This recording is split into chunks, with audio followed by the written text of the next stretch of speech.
नमस्कार विद्यार्थी मित्रांनो, आजच्या तासिकेमध्ये आपण युनिट क्रमांक 4 संदर्भात चर्चा करूया। युनिट क्रमांक 4 म्हणजे सिलेबसचा शेवटचा युनिट्स आहे ना, या संदर्भाची थिअरी तुम्हाला मी ग्रुपवर पाठवलेला आहे PDF स्वरूपात आणि फॉर्मॅट सुद्धा पाठवलेला आहे। तुम्हाला जे काही आजपर्यंत जो काही शिकवून दिलेला भाग आहे याच्यावर जो काही आपण फॉर्मॅट पाठवलेला आहे, प्रॉब्लेम्स पाठवलेले आहेत, फॉर्म्युले पाठवलेले आहेत, याचा तुम्हाला खूप मेहनतीने अभ्यास करावा लागेल, तेव्हाच तुमचं रिझल्ट पास येईल। अन्यथा तुम्ही अंदाजी राहाल तर तो तुमच्यासाठी योग्य राहणार नाही आणि तुमचा रिझल्ट हा फेल येईल। ठीक आहे, आपण आज चर्चा करूया युनिट क्रमांक 4। याची थिअरी 3-4 पेजेसची आहे, ते तुम्हाला पाठवलेलं आहे आणि फॉर्मॅट याच्यात फॉर्मॅट आहेत, फॉर्म्युले आहेत, ते तुम्हाला पाठवलेलं आहे। ठीक आहे, कॉन्ट्रॅक्ट अकाउंटचं फॉर्मॅट पाठवलेलं आहे, वर्क इन प्रोग्रेस अकाउंटचं फॉर्मॅट पाठवलेलं आहे आणि बॅलन्स शीटसुद्धा पाठवलेली आहे। त्याचा फॉर्मॅट की त्या फॉर्मॅटमध्ये आपल्याला काय काय येऊ शकते आहे। ठीक आहे, त्याचे नोट्स, पॉईंट्स, फॉर्म्युलेसुद्धा पाठवलेलं आहे आणि उदाहरण आज आपण उदाहरण बघूया। एक उदाहरणसुद्धा तुम्हाला पाठवलेलं आहे आज। कालच्या तासिकेमध्ये मी तुम्हाला फॉर्मॅट आणि थिअरी पाठवलेलं आहे, आजच्या तासिकेत आपण उदाहरण बघूया। बघा उदाहरण, पहिलं उदाहरण आहे या युनिटवरील। A firm of building contractors undertook a contract on 1 June 2005। बघा, कॉन्ट्रॅक्ट अकाउंटमध्ये तुम्हाला तारीख लक्षात घेणे खूप आवश्यक आहे, तारखांवर लक्ष देणे खूप आवश्यक आहे। दी position pertaining to contract number 51 was the following which commenced 10th month ago। म्हणजेच 10 महिन्याचं आपल्याला हे काय दिलेलं आहे आणि 10 महिन्याच्या आधीचं दिलेलं आहे। पर्टिक्युलर्समध्ये बघा काय काय दिलेलं आहे। Material supply, material purchase, wedges outstanding, नंतर इनडायरेक्ट एक्सपेन्सेस। अदर इन्फॉर्मेशनमध्ये बघा काय दिलेलं आहे। The value of work certified was ₹9 lakh, of which ₹6,75,000 has been issued in cash। ही कॅश इश्यूड दिलेली आहे 6,75,000। वर्क सर्टिफाईड दिलेला आहे 9 lakh. Work completed but uncertified amounted ₹25,000। Uncertified सुद्धा अमाऊंट दिलेली आहे 25,000। नंतर बघा, दी कॉन्ट्रॅक्ट प्राइस वाज ₹15 लाख, कॉन्ट्रॅक्टची प्राइस आहे 15 लाख रुपये। दी plant on the site was valued at ₹50,000, plant दिलेला 50,000 ऑन 1 मार्च 2006। प्लांटची व्हॅल्यू दिलेली आहे 50,000। बघा तारीख कोणती दिलेली आहे, 31 मार्च 2006 दिलेली आहे आणि आपलं कॉन्ट्रॅक्ट सुरू केव्हा होत आहे, 1 जून 2005। म्हणून ह्याच्या तारखा दिलेल्या आहेत, याच्यावर लक्ष तुम्हाला देणे खूप आवश्यक आहे। ठीक आहे, कारण की याचं कॅल्क्युलेशन आपलं कॉन्ट्रॅक्ट अकाउंट जेव्हा कॅल्क्युलेशन करू तेव्हा याचं खूप महत्त्वपूर्ण स्थान असेल।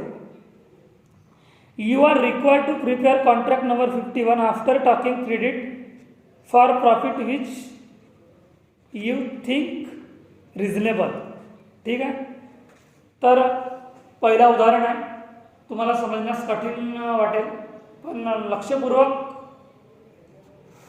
तुम्ही इकडे लक्ष द्या चांगल्या प्रकारे, व्यवस्थित मी कशा प्रकारे सॉल्युशन करतो आहे आणि काय काय मुद्दे, कुठे कुठे मुद्दे दिलेले आहेत, कशा प्रकारे कॅल्क्युलेशन करायचं आहे।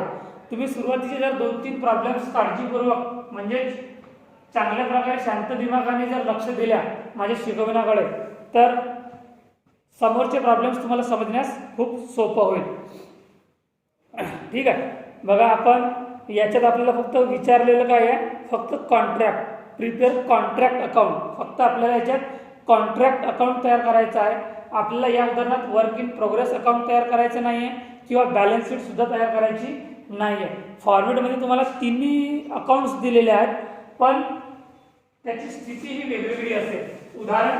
उदाहरणावर डिपेंड करते की आपल्याला काय सॉल्युशन करायचं आहे। बॅलन्स शीट सॉल्युशन करायची आहे, वर्क इन प्रोग्रेस अकाउंट तयार करायचं आहे की कॉन्ट्रॅक्ट अकाउंट तयार करायचं आहे। या उदाहरणात जास्त माहिती दिलेली नाही आहे आणि आपल्याला ऑलरेडीच म्हटलेलं आहे प्रिपेअर कॉन्ट्रॅक्ट अकाउंट, फक्त आपल्याला कॉन्ट्रॅक्ट अकाउंट तयार करायचं आहे। तर लक्ष द्या विद्यार्थ्यांनो, पहिलं उदाहरण आहे, तुम्ही जर सुरुवातीच्या उदाहरणाकडे चांगल्या प्रकारे लक्ष दिलं तर पुढचे जे काही प्रॉब्लेम्स आहेत ते तुम्हाला सोपं होतील। ठीक आहे, कॉन्ट्रॅक्ट अकाउंट, आपल्याला कॉन्ट्रॅक्ट नंबर सुद्धा दिलेला आहे 51 कॉन्ट्रॅक्ट नंबर। ठीक आहे,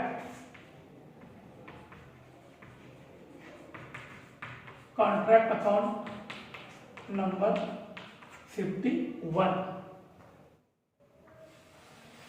पानाच्या दोन बाजू करायच्या आहेत तुम्हाला।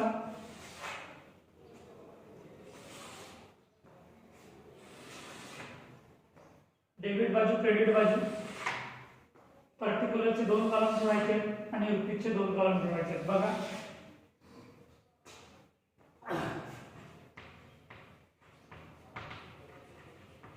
पर्टिक्युलर्स, रुपीज, पर्टिक्युलर्स,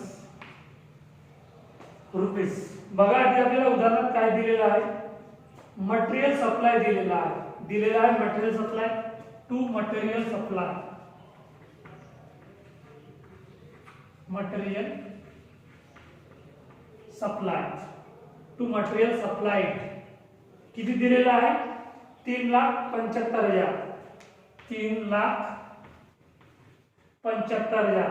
नंतर material purchase to material purchase किती दिलेला उदाहरण 15,000। नंतर wages paid to wages paid किती दिलेला आहे, वेजेस पेड 4,37,500। तर तुम्ही त्याला फायनल कॉलम मध्ये लिहू शकता किंवा इनर कॉलम मध्ये सुद्धा लिहू शकता, पण याचे आउटस्टँडिंग सुद्धा दिलेलं आहे, वेजेस आउटस्टँडिंग। तर दोघांची बेरीज होईल, म्हणजे तुम्ही फायनल कॉलम मध्ये लिहू शकता किंवा इनर कॉलम मध्ये सुद्धा लिहू शकता। 4,37,500 4,37,500 प्लस आउटस्टँडिंग किती दिलेलं आहे, 6,250 याची बेरीज करा।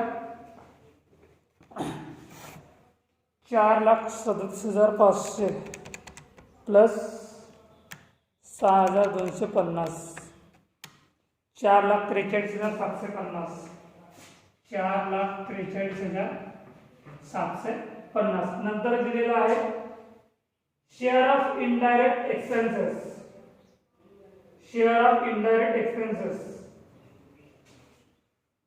To share of indirect expenses किती दिलेलं आहे, 18,750।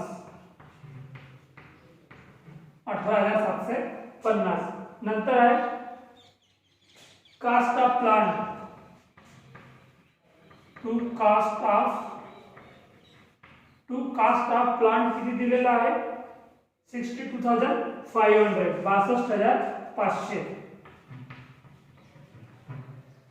नंतर अजून दिलेला आहे का आपल्याला, नाही, कास्ट ऑफ प्लांट हा शेवटचा पॉइंट आहे। नंतर आहे बघा the value of work certified 9 lakh, तर वर्क सर्टिफाइड कोणाकडे येईल, बाय वर्क सर्टिफाइड किती आहे, वर्क सर्टिफाइड दिलेला आहे 9 लाख, वर्क सर्टिफाइड 9 लाख। नंतर of which rupees 6,75,000 has been received in cash, cash received आहे 6,75,000 याची एंट्री येणार नाही। Work completed but uncertified amounted ₹25,000 by work uncertified किती दिलेला आहे, 25,000।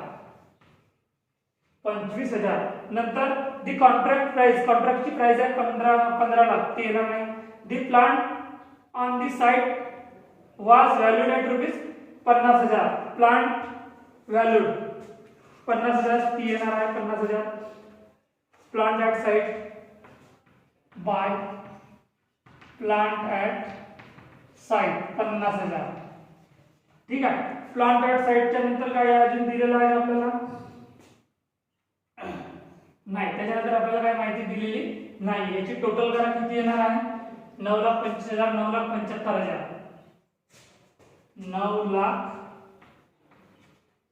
9,75,000.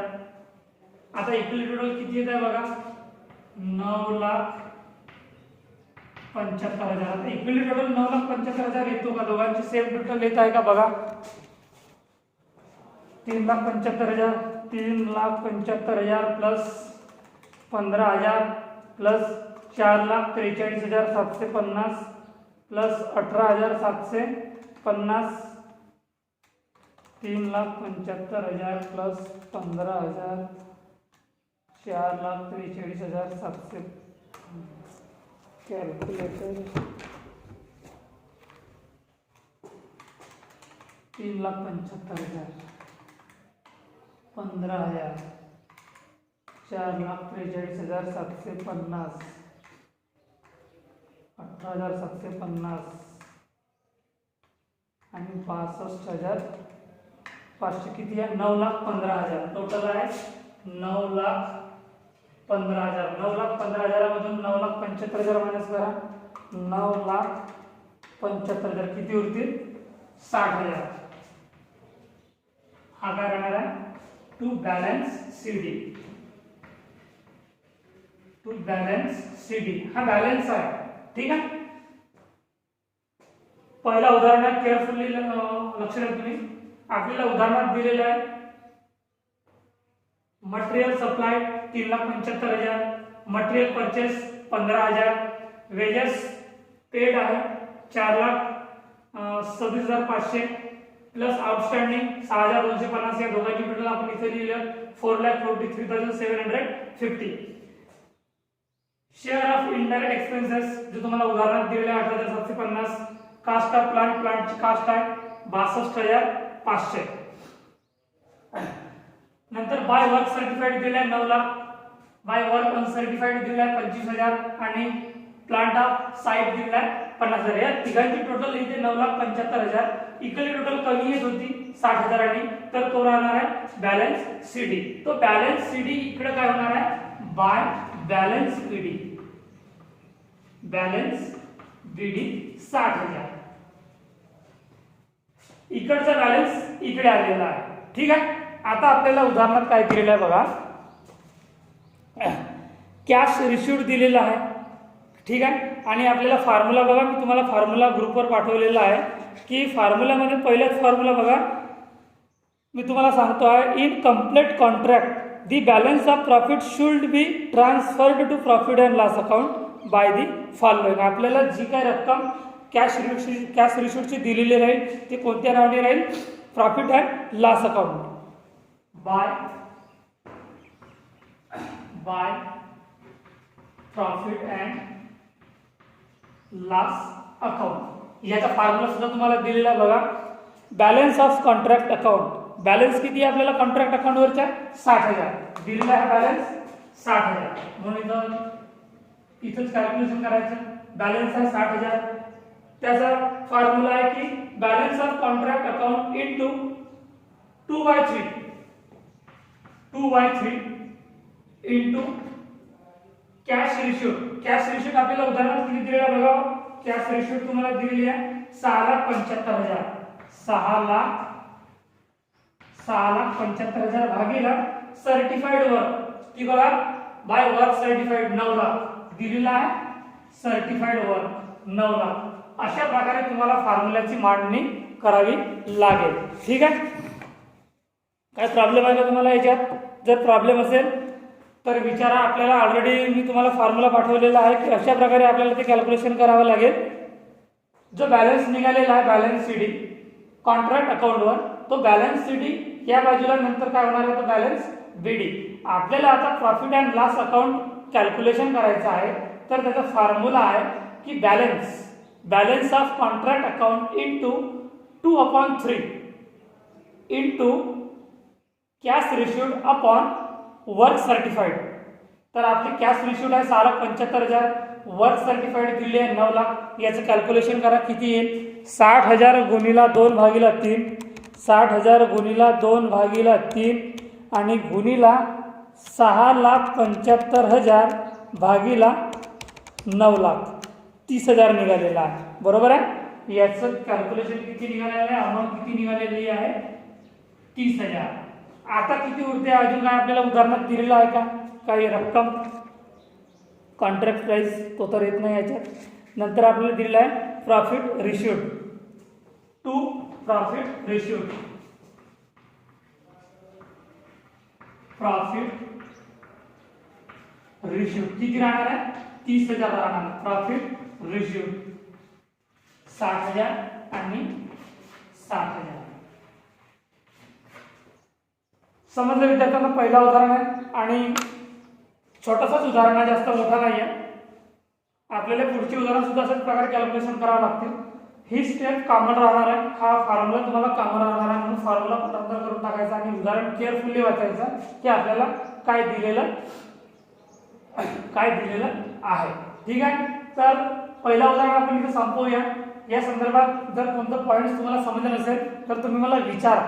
तुम्ही मला आजपर्यंत एकही प्रॉब्लेम्स विचारलेले नाही आहेत, काही त्रुटी विचारलेले नाही आहेत. तुम्हाला समजलं की नाही समजलं मला नाही माहीत, पण मी ज्या पद्धतीने तुम्हाला शिकवतो आहे तर माझ्या तरी मते ती योग्य पद्धत आहे. ठीक आहे. पण तुम्ही मला विचार, तुम्हाला कोणतं पॉईंट समजलेलं नाही आहे, मी तुम्हाला तो पॉईंट चांगल्याने किंवा वारंवार समजून सांगेन जोपर्यंत तुम्हाला समजणार नाही तोपर्यंत. पहिलं उदाहरण आहे, आपण हा उदाहरण इथं संपवूया. तुम्हाला काही अडचणी असतील या उदाहरणासंदर्भात तर तुम्ही मला विचारा. पुढचे उदाहरण आपण दुसऱ्या तासिकेला घेऊया. आज फक्त एवढाच शिकूया याच्यात. ठीक आहे. बाकीचं फॉर्मॅट तुम्ही पाठांतर करा, थेअरी वाचून घ्या. धन्यवाद.